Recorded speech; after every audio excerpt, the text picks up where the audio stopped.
Hello everyone, once again to RaceSpotTV Friday prime time here in the VRS GT Sprint Series. We head to one of the final two rounds of the season. Round number 11 here at Mosport is about to get itself underway. Canadian Tire Motorsports Park, if you're not familiar with that shortening. My name is Connery Maddock. I'm joined by the ever wonderful Stefan Schlacker for this one as we get yet more GT3 action here on a Friday night.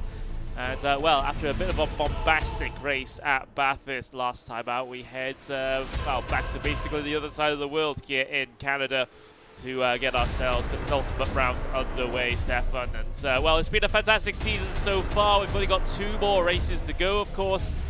We've got this one here at Canadian Tire Motorsports Park, and then we have the finale at, well, in France, at the Circuit de l'Essard, the Mont track, to finish off the season here. So it's, I guess it's sort of our last sort of quote-unquote traditional / normal racetrack.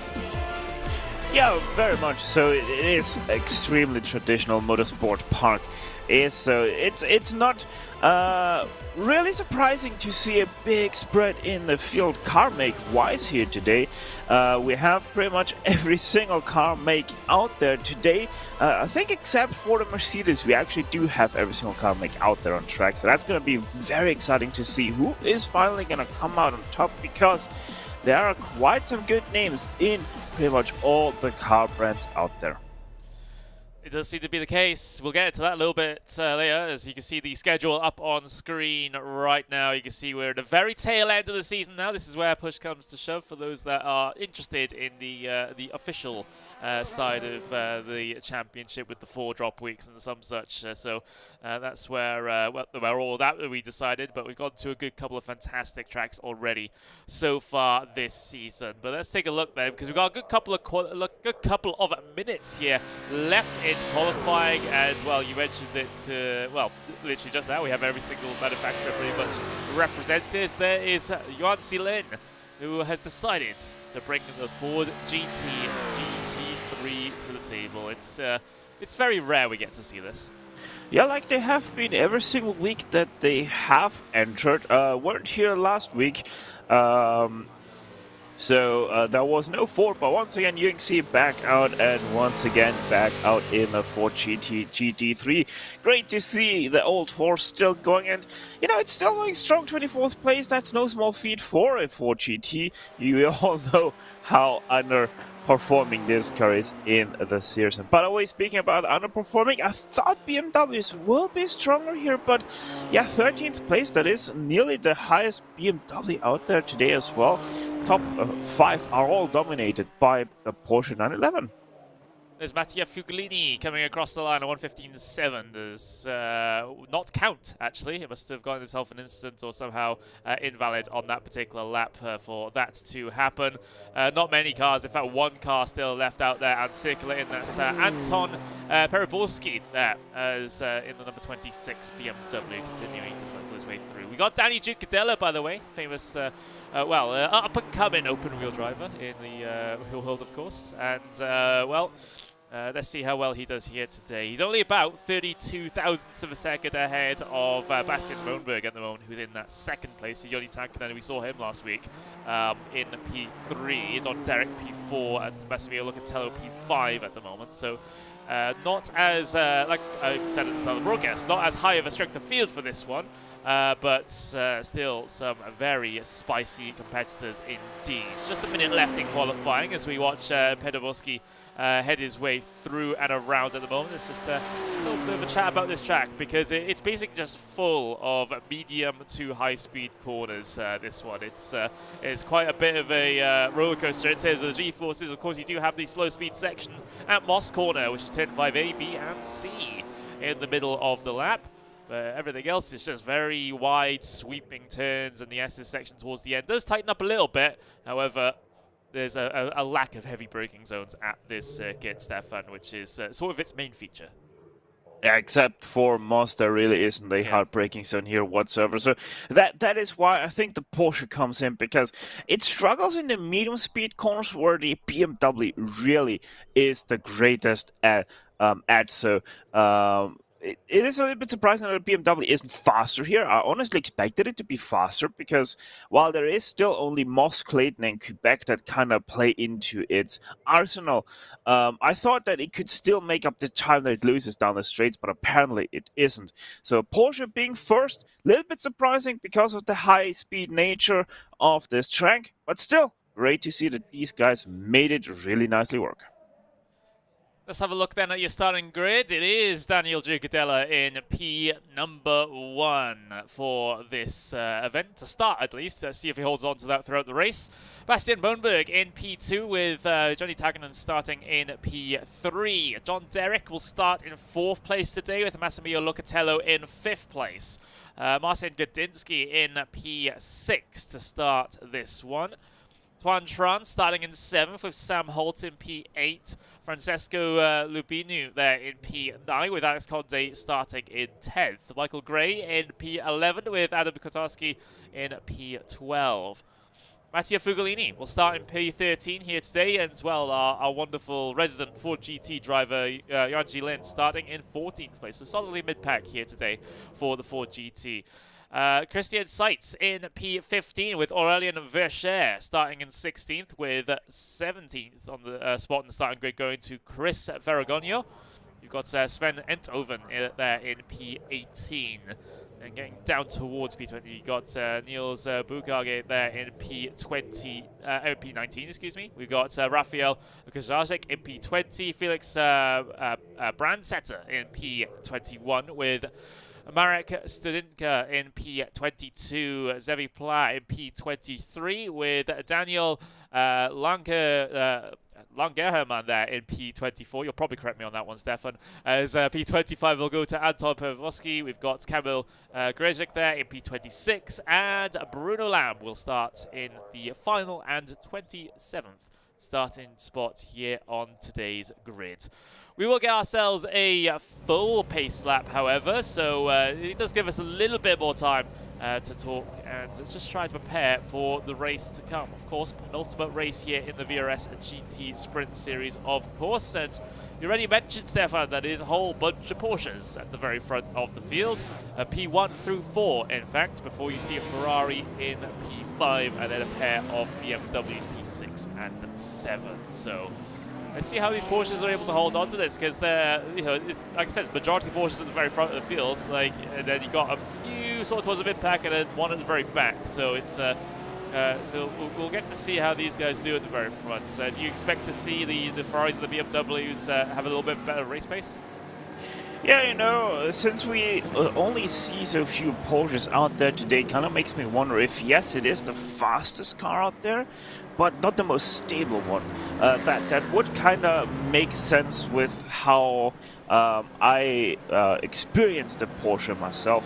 I'm driving the Porsche myself a lot, and I honestly didn't think that it's going to be such a good car here, at least in a single lap, compared to the others, so that's why I'm surprised.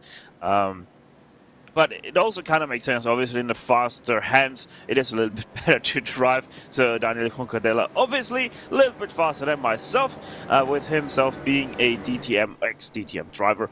Yeah, it just makes sense that he is a little bit faster than myself. So it's going to be really interesting because especially BMW M4, very stable platform. Bumps make the difference. It's gonna be all deciding on the long straight, though. The Mario Andretti straightaway. How is the BMW able to get out of the Moss hairpin? Because the better they can get out of there, especially with being it quite the roller coaster and off camber out of it, that BMW might just struggle with overheating the rear tires because of its high torque and spinning the rear wheels. So have to keep an eye on that. If they can outpace the Porsche out of Moss, they might actually have a chance of winning this race here today. But we really have to wait and see, because 40 minutes, it's only a sprint, but it can still feel like an eternity. Glad you clarified on Giugadella. I thought I was confusing him with some other driver. Very much not young. He, of course, like I said, competes in the DTM nowadays. Did compete in Formula 3, so I'm kind of half right, I suppose, here in that one, Stefan, as we'll continue to watch the field head their way through towards the final corner then to start this event for the, well, almost the last time here in the VRS GT Sprint Series. We go green here at Mosport across the line. It's a very short run down in towards turn number 1. Not a lot of time to get yourself single file, but that's exactly what the top 10 have been able to do here as we head through there. Ducatea leads from Bastian Bohnberg from Unitag, and that's P1 through 3. And action going on a little bit further back. Tuan Tran and Sam Holt having some early fisticuffs here, but we clean through the first couple of corners here, clean through the first sector. That's what you like to see in amongst all of these drivers here as we continue to wind our way through the elevation change at this racetrack, especially in the first sector. It's absolutely fantastic. He's diving down the hill into the braking zone, the heaviest of them all at this racetrack, into Moss Corner. No bits of side by side, at least within the top couple of positions, before they head on to the back straight. This is the Mario Andretti straightaway. Apparently has 2 corners in the middle of it, according to the track map. But you wouldn't believe that, as the next real corner is turn number 8 in just a couple of moments.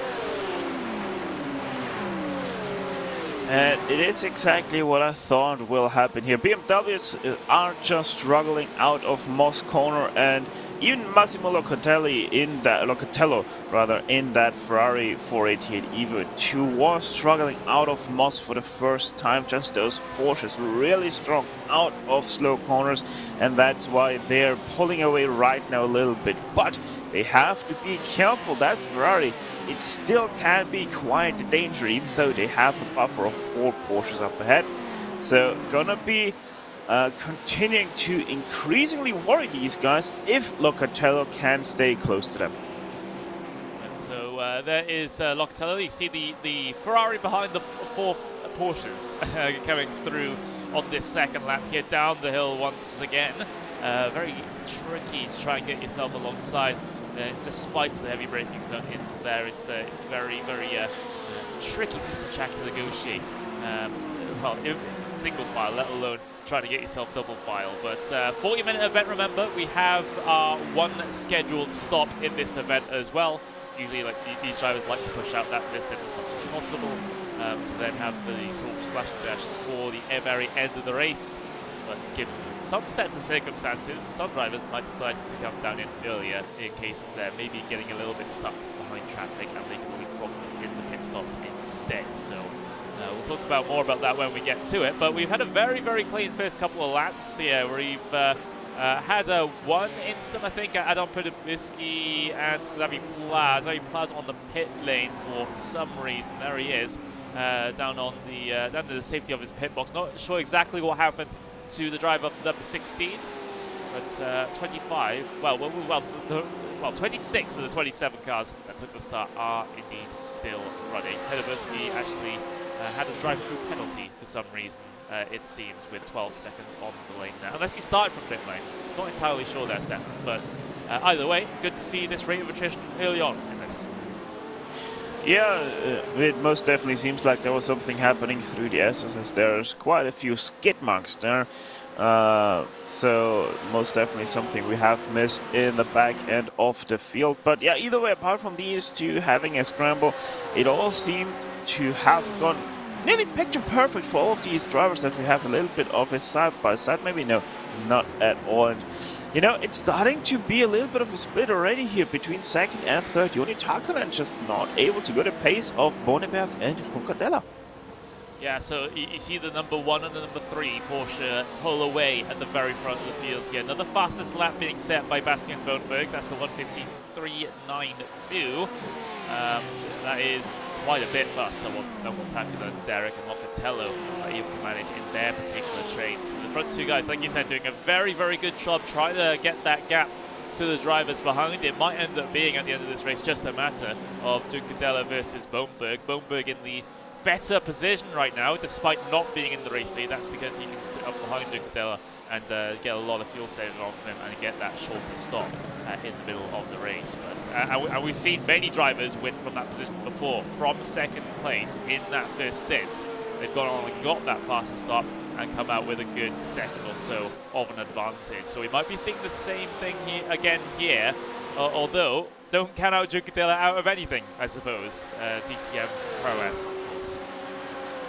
Yeah, Boneberg, I mean, the thing is, though, Mosport isn't really a track where you can save a lot. Yes, you have the mountain to the straightaway, but everywhere else you're always turning and you're having to accelerate just to keep the balance of your car.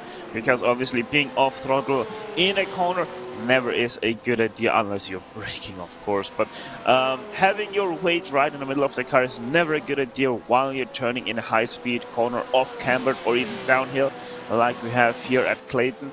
So Odenberg really isn't able to save too much. However, obviously every little thing you save is a thing you save. So I wouldn't be surprised if Bastian is able to be in first place come pit stops at the end of them. So but then obviously you still have Concadella, who is always a very great passer, so expect, even if he would be in second place after pit stops, that he would be able to strike back, or at least try his very best. And yeah, you said it already earlier, Joni Takkonen really is able to go the pace of these two up in front, being about half a second off pace every single lap. He's really losing time to the top two, and the guys in behind, I don't even think that they can go faster right now than Takkonen, because nobody is trying to make any moves in the train in behind, and they're also quite a little bit spread out, not nose to tail, like you would see if they'd be able to go faster than Takkonen right now. Yeah, so it's basically a race of sort of two groups at the moment. It's Junkadella versus Lundberg, and then it's literally everyone else fighting out for third place. That's the story we're seeming to start to see at this point, but of course still at very early stages in the race. Anything can still happen at this point. You can see the definite separation in the field between the front pair and everyone else. There's Junkadella Lundberg, and then there's the grouping led by Takkonen. So Takkonen not able to keep up with those two at this point, but like he said, you know, he's not under immediate pressure, so it's not like he's backing up everyone here just by being off the pace. That is just his pace, and you know, it's a regular pace from everyone else. So it's a little bit of an awkward situation for them, but let's see if the pit stops change anything. We'll get to see those, at least the very early ones, in about 10 minutes, but I think we'll see the vast majority in 15, even 20 minutes from this point. Yeah, you know, the funny thing is this whole train goes all the way back to Niels Baukhage in 18th place. They're all nose to tail, I mean, now except for 15th place Youngsi Lin, who had a mistake through Moss, so that's why the group did split off now a little bit, but they're all just evenly spread out nearly. Only Kotarski in 13th place is able to right now make a position because of, once again, a mistake from another driver, who was Follini in that case, through the last turn. So yeah, these guys, even though they are one big train, there really isn't much they can do to gain any positions, as now Sam Holt makes another mistake, so he's probably going to lose 8th place as they go side by side into Quebec. Here we go, wheel to wheel for P number 8 out on circuit. Ooh, there's a 3 wide being threatened by the Porsche, one of the Porsches behind. But Sam Holt is able to maintain position for now, but it's going to be all stacking them up through the downhill left-hander and then up into Moss corner itself. Sam Holt makes a mistake. He spins in from front to rear contact, involving a good couple of cars there, as they'll continue to try to fight and scrap down the Mario Andretti straightaway. Then wheel to wheel between the 17 car of Michael Gray and Kotarski. You've got Christian Seitz, though, I think, well, we'll get to see. That's the Audi in behind. So it's Michael Gray, Alex Conde that's on the inside there. On the way to number 8. Oh, someone's had a big moment. Oh, Michael Gray. What happened?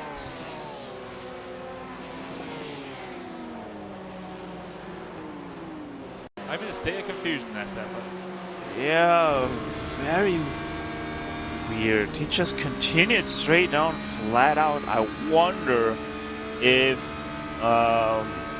he had a black screen of them or something, or his wheel disconnected or whatever, because he didn't even try to react. That is, yeah. I'll wind it back. You'll see his. It must have been a wheel disconnection or something, or his USB device is resetting or something like that, because you can see just driving straight on there. You can tell it's a wheel failure. Right there's the maximum lock to the right. So, you know, usually. Well, that might just be because of the barrier. That can happen. Yeah, I don't know. Really weird either way. Yeah, it's certainly a symptom of a wheel failure to see it go like full block one way. So yeah, that's a very, very weird one. Very high speed impacts. You know, still I'm surprised you're still nailing control. Maybe he couldn't do anything about it because given no inputs were registering, possibly. But yeah, that's a very, very big impact there. Michael Gray, only our second retirement in this race. Sami Player was the first one. 25 drivers of 27 still running in this. So there's an update at the very front. Yucadella still with the race lead at the moment. Bonenberg second place, still within that handful of tenths of a second. There's Yoni Tankin and Derek Locatello in their little trio as well for P3. So they're still losing time on the two guys ahead, by the way. They still have not been able to make any progress whatsoever to try and fight for the race lead. So it might have to end up being, even at this very early stage, just a battle for P3 because those leaders are just too strong. Yeah, we're starting to really see now separation. Obviously, the first two, then next three, and then we have a duel once again between Gadzinski and Tuan Tran, who are also right now side by side going down the Mario Andretti straightaway. But that might be a little bit of a tactics play by Gadzinski because he moved out to the left and then stayed there and waited for Tuan Tran to move past. A very, very interesting tactics there for 6th place. Probably Marcin knowing that this is about as high as these two are going to go.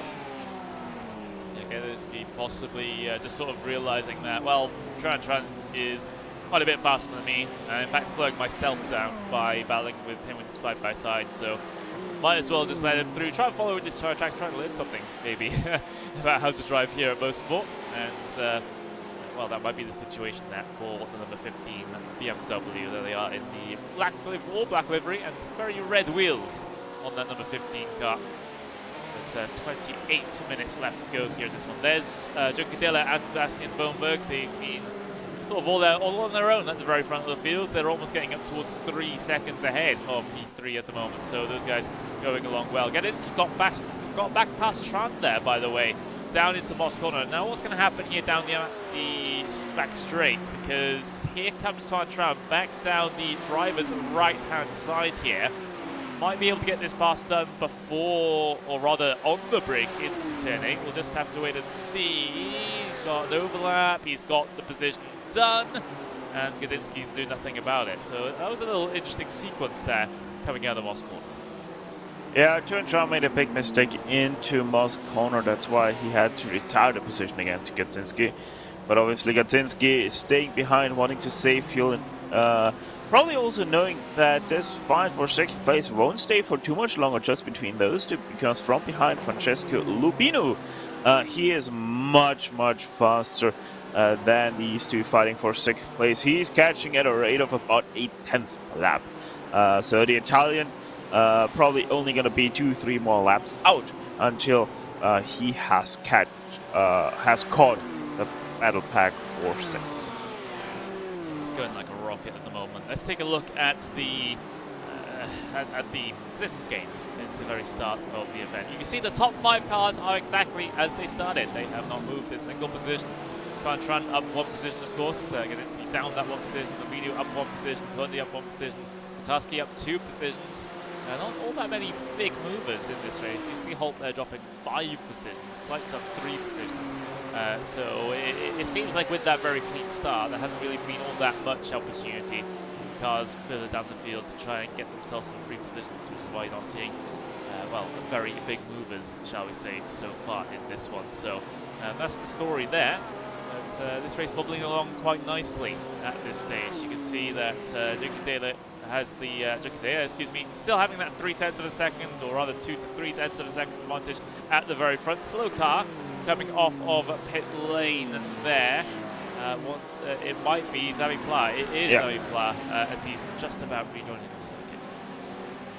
Yeah, Xavi Pla doing a really nice thing there, just waiting for the main pack to go past, because obviously the racing line crosses right into the path of pit exit. So great job, great heads-up driving by Pla to let these guys pass and not interfere with all of their battles, because it just continues like this, that Tran and Kaczynski are being caught by Lubino, and Lubino is bringing Konda, Kotarski, and even Follini with him, so they have to be careful because this is gonna get quite the pack very soon.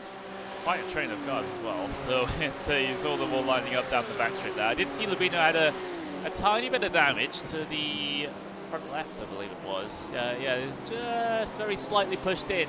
You can see and the bonnet of the car, as we say in the UK, not really lined up with the seam there on the front right, on the front left piece of bodywork. So there's been a bit of contact there that we maybe haven't quite seen just yet in this one. Although we did see some front to rear contact through Cross Corner in the mid pack. Yeah, he was part of that. Yeah, so he was a part of that. So there we go. We've solved the mystery, Stefan. Yeah, he was the first car to hit the Porsche that did spun around there, and then also got rear-ended and everything. So his rear also is quite dented, so no longer the best-looking M4 out there. But that's most definitely not the main concern of Lubino right now. Just wanting to catch that 2-pack car for 6th place and then fight that up, because most definitely this is the highest that all of them can go, because they're losing about 2/10 to Locatello, who is starting to himself also lose Derek and Tarkanen for 3rd place. So yeah, very, very interesting dynamic here at Mosport that I honestly didn't expect, because I expected much more tight racing, much more pack racing, much more fighting as well. But it really seems like these guys are starting to drive into their own rhythms, and that's where they're stuck, just can't get past anyone else. Very different racing lines at some part, and just because of that, they are losing times everywhere to each other, and thus we're seeing these small car packs to form. And yeah, it's probably going to be the story like this until we see the first pit stops. Is he on board with Juan Silén there, the Ford GT GT3 in this field? Like I said, it's not a popular car in this series anymore. Hasn't been for a very, very long time. But however, it does have a very small community surrounding it, and maybe powered by the memes somewhat as well. But for Juan Silén, up behind Sam Holt at the moment, getting a nice bit of slipstream, so that might bode well, at least for the strategy call a little bit later on. We are getting towards the halfway stage in this race. Look at the pull as well from Juan Silén. So here we go, side by side, coming down the back straight, then down towards turn number 8. Juan Silén in the Ford, going around the outside of the Ferrari. So that's an age-old battle, isn't it? Yeah. I shall not comment on that. I was going to say, like, it took you a while to get that one. Yeah, Ford versus Ferrari, obviously one of the oldest battles in a motorsport, apart from Corvette versus Ford, or Chevrolet versus Ford rather. So yeah, very, very intriguing to once again see Joachim Lin in this pack, and I have to say Ford doing really well as well. Obviously there is still one track where the Ford can pull, and that is Okayama, but I'm not sure if that still holds true with the Porsche 911 GT3. Either way, doing very nicely, 13th place, just 3 positions away from a top 10, and I wouldn't put it out of Lin's way to actually get inside that top 10. I do like the meme of calling it the Fjord as well. No. There's been, well, 2 people. We've got the Phoenix, of course, Peter there in the chat, so saying the Fjord is, well, it's a lovable car. Let's just say that. It's just not really that competitive anymore. But however, Juan Silén is doing his very best to try and, you know, upset that trend. You can see the flashing the lights from Sam Holt behind as well. Not exactly sure what that was about. We've got Chris Ferragonio behind as well. This is the master driver in P15 at the moment in the number 18 car. So maybe Sam Holt having a little bit of a tough time recently, just offline a little bit, coming through the sweeping S's section. Maybe allows the BMW an opportunity to try and find a line all the way through as they head through Quebec corner, and now we're going to be heading towards turn number 4 as we dive down the hill once again. So it seems like that Ferrari's struggling a little bit. You can see how much of a gap that the Ford has been able to pull now. Yeah, obviously the Ferrari 488 Evo 2 is just like the Evo 1. It isn't that good in corners. Let's be honest, the Ferrari never is good in corners.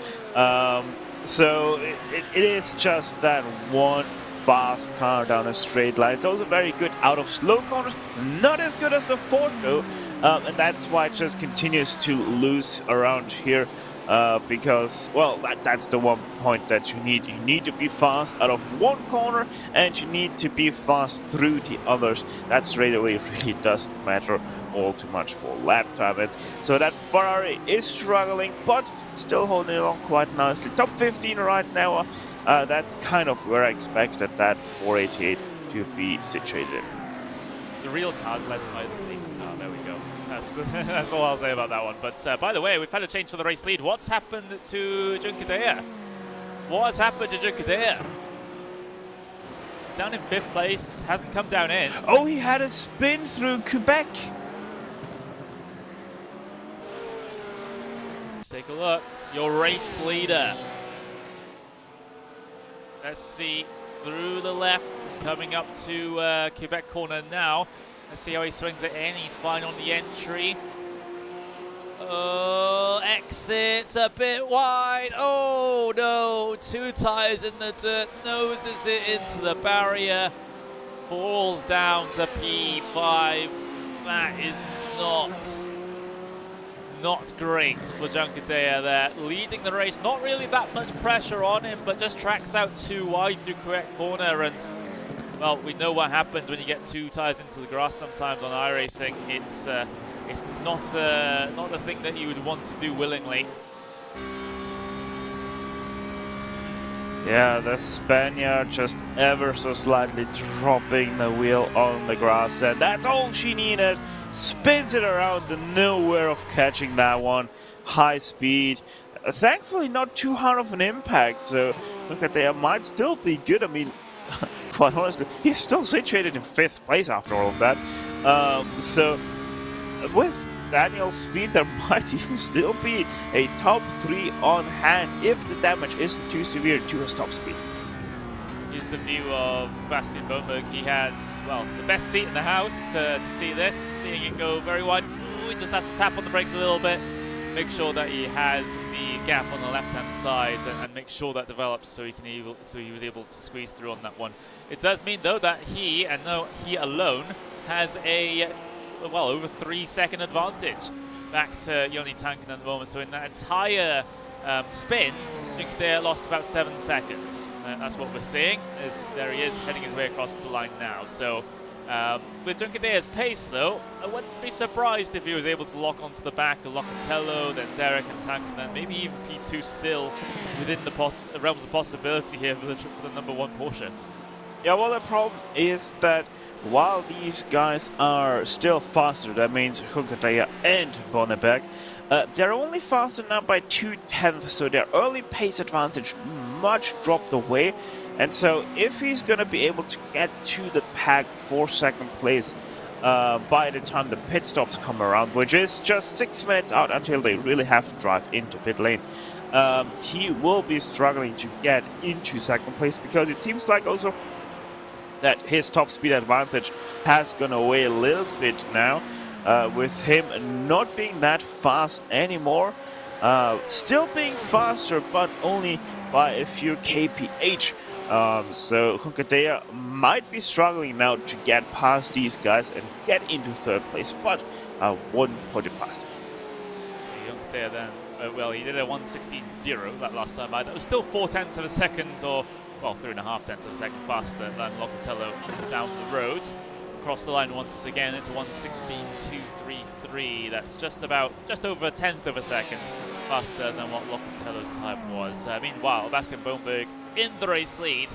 He got himself a 1:15.933. So still setting a very fast lap times in that bright blue Porsche. So Bumberg still going on very, very well indeed. So and also he had the benefit of saving for the vast majority of the stint behind Yunkdea, so he's going to be pretty good in terms of a pit stop time as well. So all of the advantages are going the way of that number 3 Porsche at the moment. It might just have to be about for P2 instead between Takana and Derek Locatello. Takana, of course, being at the very front of this little grouping for the vast majority of this race so far, but that can swap around once we get to the pit stops. We had very few early stops. We had Pedoboski, well, his was a drive-through early on in the race, so that didn't really count. Ferragonio came down in about 2 laps ago. Sam Holt came down in 1 lap ago. It was really your only sort of early stop this year. I think everyone's just going to come down in one big hit part here towards the end of the fuel stint, when those cars are basically just well, the latest that they can start. Yeah, and what I said is still continuing on as Lamb goes into pit lane from 14th place. Joni Takanen only a 10th now slower than Bonneberg and where is he? Hunkadea now also at the same pace as Takanen. So yeah, it is really closing in. Takanen is getting faster, or rather said, the others are starting to slow down to his pace, because Takanen thus far has only dropped 0.3 of a second from his fastest lap time, whereas Bonneberg, for example, last lap a 15.997, his fastest one a 15.392, so he has lost 0.6 of a second already in these 30 minutes, not even that. So really shows that Takanen doing a really great job having a well-balanced race setup, where the other guys went for the outright speed and are right now paying in a lap time. Last lap 16.1 versus a 16.0 for Bonneberg, so the advantage still is for Bonneberg and also for Kunkadea, but Takanen has most definitely closed in the gap. It really has, and well, maybe it's a little bit, well, he's going to need a little bit more before the end of this race perhaps, unless he's able to get a very, very fast stop indeed. I wouldn't see why he would, though, considering that he hasn't been able to sit up behind anyone so far in this one. He's just had John Derrick all over his rear bumper. So we will see where Tankonen is once we get ourselves that set of stops done. Locatello 4th place. He's pretty quiet over the course of this one. Junkadea is now, Junkadea is about a second behind at this stage, so he lopped off another good couple of tenths of a second off of Locatello that time around. So with 12 minutes to go, P4 definitely possible for Junkadea as far as a recovery is concerned. But he was looking so strong at the very front of the field. It's kind of surprising seeing him sort of commit that unforced error. It's not usually what we see, let alone from top, even from top sim racing drivers, let alone someone who's so accomplished in the real world as well. Yeah, mistakes, they don't care who you are. They still come and visit you once or twice a month. So even Hunkadea can make those mistakes. And well, he was quite lucky with that mistake as well, because going off like that in Quebec can end either on the outside wall or the inside wall. Obviously he went to the inside wall, and even then he once again was lucky, because he did a full 360 spinning there and he was able to get on his way again. So that's why he lost so little time. We saw it many times on the replay there. So Hunkadea, very much a lucky man to still be not only in the race but in such a great position as well. A bit of a lucky escape there. There's the battle for P10 between Kotarski, Fugolini and Seitz. This has been a pretty close 3-car group in for a little while now, and now Fugolini might have a little bit of speed coming down the max straight. Is he going to stay in line, or is he going to go for the position? He's going to go for the position. Track position is the name of the game for Fugolini, apparently. This looks to try and go the long way around at turn number 8. We're starting to see the leaders come down on towards pit lane now. This might be sketchy with regards to this battle if they both want to come down on towards the pit lane, but side by side, they do both want to come down on towards the pit lane. But it is, of course, Seitz that's able, or rather Cortese, is able to get down on towards a pit lane first. We have had drivers stay out, of course. We've got Tankonen in, Bonneberg in, We've also had Conde come in as well, Fugolini as well. But Locatello stayed out, Derek stayed out, Linkadea also stayed out, with Gudinski staying out as well. So we had about half of the running cars come down towards the pit lane. Do you think Kotarski hit the wall? Yeah, he was really wide on pit entry. I wonder if he did hit those tires that were there on the outside before the barrier, kind of the retainer, to not hit the barrier itself head on. It looked very close from Kotarski. So let's have a look. A big slide there as well from the 8. My goodness. So the 21 hot into the pit lane as well, but it seems like he narrowly avoided those tires. There we go. Yeah, just about narrowly avoided there. That is a very, very lucky escape for Kotarski. You don't want any unnecessary damage coming on towards the pit lane. Meanwhile, yet more cars coming down in. As we see Gudinski coming in, we're seeing Jinkadea coming in as well. Bastian Bumba, of course, has already had his stop. Here comes Jinkadea coming off of the pit lane now. Look at how much time he made up. Yeah, it's so good. He had an 8.1 second stop. That's the fastest stop of everyone so far for Jinkadea. And that is surprising, considering he was sort of out front just running his own race in the vast majority of this first portion of the race. Has he deliberately short-fielded it? I have no idea why Jinkadea is so fast on his pit stop.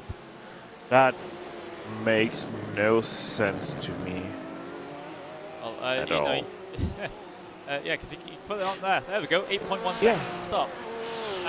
Boneberg did a 9.5, Takinen did a 9.4. Well, Takinen's stop wasn't the fastest, I will say that. Yeah, I mean, Takinen also ran the entire race all by himself in fresh air, but especially Boneberg, who was sitting behind Jinkadea all time. Yeah, longer pit stop than Jinkadea. That's surprising. Maybe Jinkadea knows something that everybody doesn't know. As we have another fast pit stop, I think there was from John Derek. 7.1 seconds, and well, there is Joni Tankinen, way ahead of Joni Tankinen. Here comes Locatello. He comes out in a side-by-side battle with Tankinen. Tankinen up through the corner. Oh, that was so close between the Porsche and the Ferrari. Almost contact made, but Tankinen is able to hold P3. Jinkadea is all over the back of this battle as well. Yeah, Massimo, don't forget you're racing for no-nonsense racing, so exactly do that, please. We don't want to see any nonsense moves made here for that third place. But, you know, for Derek, I'm not surprised that he had such a fast stop, because he was sitting behind Takinen all race long. So I wonder if the others just completely overfueled their cars. Here now comes the run from Locatello side by side with Takinen. Here we go then. Down the inside goes the Porsche, or at least defends the Porsche. Locatello trying to go the long around. He gives him the inside apex for turn number 9 though, as he'll try and make things work here. Here comes Jinkadea coming down the inside. Surprise move in the final corner. 6.5 minutes to go for these guys, as Jinkadea still holding the inside for turn number 1. That Ferrari hung out to dry, still able to maintain the overlap. There's a little bit of contact between the two of them, as Locatello's still holding that inside. Jinkadea not going to gain any ground along the long way there out into the marbles. He'll have to slot in behind, but it's as close as you like between these. Jinkadea, like in real life racing, sticks his nose in when he knows he can and just tries to make the move happen. But just about the defense strong enough from Massimo Locatello. Once again, though, they come out of Mosport. This lost them quite a bit of time. Takinen, who is now by a second ahead of these two. Dani Jinkadea with a good run out of Moss, but here comes a little bit of his damage, and Massimo Locatello also with the draft from Takinen. Right now, the faster car. Yes, we're seeing Sam Holt. Sam Holt has had a problem. He's having to bring it back onto circuit. what has happened to the number 20 Ferrari, I wonder. Let's have a look at it. Cycling things back. I think it's coming through turn 4, perhaps into Moss corner. Let's see what happens. There we go. There is turn 4 down the hill. Does the car just get upset? Ooh, oh, the grass. Tires. Oh, that's a big moment over the curb as well. Noses it into the barrier. And a good couple of positions lost there by the number 20. A little bit of drama here in the closing stages of this race. Less than 5 minutes to go. We have a titanic battle on for, well, if you count Tankman in this, for P3, 4 and 5. Boneberg has a 2-second advantage over Derek, so he's not going to be too concerned about any sort of progress Derek is going to be able to make in the final couple of laps here. He has to just be clean until the end and he can take the race win. But this P3 and 4, or rather P3, 4 and 5, very much undecided. And Junkadea continuing to try and get that good run out of the Moss corner, but it's not really working out for him at the moment, even with the slipstream, not able to get any closer. And in fact, Locatello's getting a bit closer to Takkanen. Yeah, Takkanen right now is the cork in the bottle. 16.7 the last lap was. John Derrick even did a 16.0, so he lost 7/10 of a second. Last lap, back up to speed now. This lap Takkanen is, so maybe just a poor lap on lap 27 of this race for him. As lap 28 once again a 16.009 for him. So he is once again back to pace with Bonneberg and Derrick. However, he has to be careful. Locatello, big mistake from him through Quebec, and here comes Junkadea, says thank you very much, and goes past into 4th. Yeah, that's a great opportunistic pass there by Junkadea. Locatello trying to follow as closely as possible to see if he can make a move back, perhaps coming towards the end of the back straight here. We only have a handful of laps to go. Oh, big mistake though. Yeah, just doesn't get the run. Just had a bit shoddy line through the last apex of the sort of Moss corner complex there, and I wasn't able to get the drive required to be able to do anything about that Porsche coming down this straight. And now Tankner is looking at in his wing mirrors here, just thinking, oh, I've got to hold on to this P3 now for a handful of laps, and I've got a very fast Danny Junkadea right behind me that's on a recovery drive. Yeah, should be 3 to go here at the line.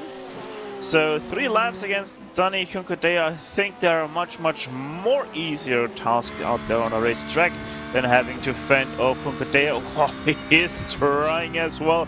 2 wheels on the grass there out of turn 1. So he is on a mission, and that mission is to get that 3rd place away from Takkanen. Very limited amount of time to do it. We're coming up to 2 minutes left remaining. Lap time here is a 1 minute, mid 1 minute 16. So yeah, there's basically just 2 laps to go here as we see Junkadea heading his way through Moss corner. He's trying to use as much of the track limit as is possible to try and lock onto the back attack, and then 6.5 tenths of a second is the advantage. Here is Bastian Boneberg. He's heading his way up towards the final couple of corners here. You are right, it's actually 3 laps to go. Well, it was 3 laps to go last lap. It's now 2 laps to go now as Bastian Boneberg heads his way through the final corner with about 1:30 to go. So you'll be able to come across the line again before time expires. So we've still got some time to sort this battle out here, Stefan. It's certainly not done just yet. And, well, Junkadea, half a second behind now. He gained about 2 tenths on Tankman that last time. Yeah, 8 times out of 10 you can actually trust my quick calculations, thankfully. And you know, Locatello, I don't think he's going to be any part of this conversation anymore for P3. He's really starting to struggle with his rear tires. We saw the mistake that he did 2 laps ago in Quebec, and through Moss he is always losing a lot of time, always going a little bit sideways out of there. So Massimo Locatello, I think 5th place is as far as he is gonna go. Though that 5-4 P3, it is still on. It's Porsche versus Porsche. Junkadea, don't forget, he has a little bit of damage. Front and rear impact into the downhill. Wasn't too hard, but still could be good enough for him to lose top speed. Let's have a look. First time down the straightaway where he is close. Will he try to move into the S's? No, he will not. Tackman going very defensive into there. He's driven very well so far, the number 2 Porsche, to hold on to P3. Of course, had to put up the defense against Locatello a good couple of laps ago. Across the line they come then. This is the final lap.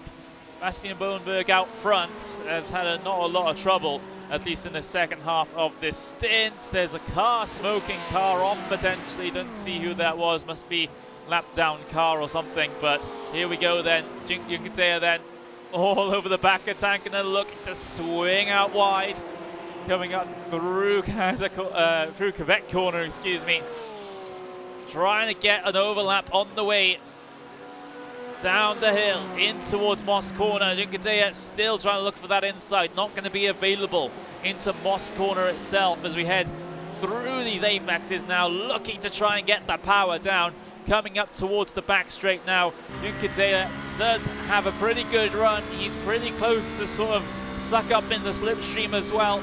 Tankinen will have to defend into turn 8 for another time here. He's done this so many times over the course of this race, but if he's able to do it now, it'll get him P3. Junqueira looking to try and go the long way around, trying to carry the momentum in the Porsche versus the Porsche, and Junqueira squeezes through. That's a fantastic pass from the DTM driver. Junqueira comes home in P3 after a brilliant pass. There at the very end of the event. By the way, Bastian Bodenberg did come across the line to win this race, but what a battle for P3. Bodenberg immediately disconnected as when he headed across the line, so unfortunately we can't show you him. Wow, that was if you wanted to know how to do a pass around the outside of turn 8 here, that was it. Yeah, that was it, how to do. There's a reason why he placed third in this year's edition of the 24 Hours of Nürburgring.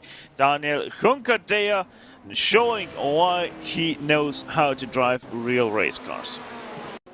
Yeah, let's just see it on the replay then, as he just got the best slipstream possible, coming down the back straight, trying to tuck in, trying to get a little bit of the side draft as well, in through turn 8, and the commitment here, the balls, to be able to swing it that fast around the outside, the trust in the car to make sure that it grips up and doesn't send you wide or turn on a dime, and then neat and tidy through the final corner, a bit of a puff of dirt as he tracks out there, but that was an expertly done move by Dani Junqueira. Let's have a look at the onboard then. Just the commitment here, because you never know whether the car's going to grip or the car is just going to push and send you out into the gravel there. Yeah, he had a little bit of a moment there out of the first part of the SS, but brilliantly held it together, the number 1 driver right out of Barcelona. So yeah, just a great move, very well done. And there comes also the congratulatory flash of Locatello, who finished 5th place in the number 5 as well, fittingly. So really great battle till the end, and once again a draft race that provided at the end.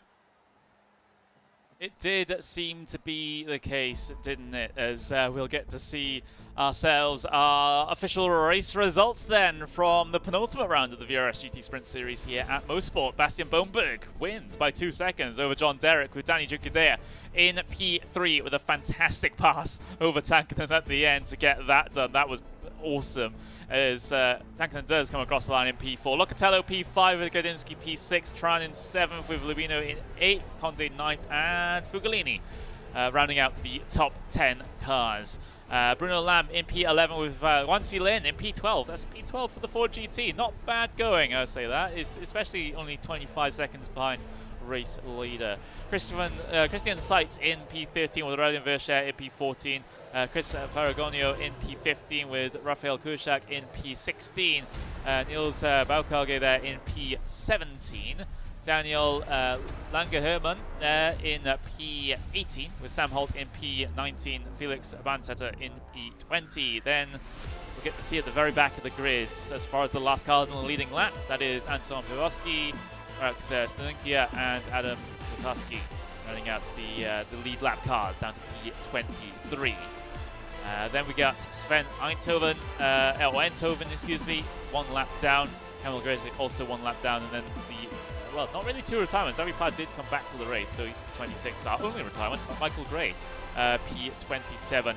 At the end of today, well, we've got that over and done with. That was a pretty intriguing one, all things considered. Of course, we had the early story of the two cars, Danny Junkadea and Sebastian Bohnberg, at the very front, pulling away from the rest of the field. It seemed like it was only going to be a battle for P3 that we would be able to watch the other drivers get themselves involved in. But of course, Stefan, Danny had that spin. Had to try and complete a bit of a recovery drive. Thankfully, he didn't fall any lower than 5th, but to be able to make that pass for 3rd on the final lap into the final couple of corners, that was pretty crazy and gave us some pretty decent entertainment. Yeah, you said it right. He threw away a possible victory, but gave us viewers a great finish in the end. So I think we can be very pleased with Junkadea throwing away his car in style there, but I don't think he'll be too happy about that 3rd place, or maybe will be on a second thought, but most definitely there could have maybe been more for Daniel than just that 3rd place. Yeah, I think it could have been as well. An absolutely fantastic event here at the Mosport to finish off to sort of finish off the season. We still got one more race to go, of course. That race will be at the Circuit of the South, same time, same place next week, of course, here in this one. And, well, you certainly don't want to miss it. Of course, the home of endurance racing to finish off a sprint race season. We'll get to see how that goes, but for now, from myself, Connery Maddock, and of course from Stefan Schlacker, we will have to say goodbye.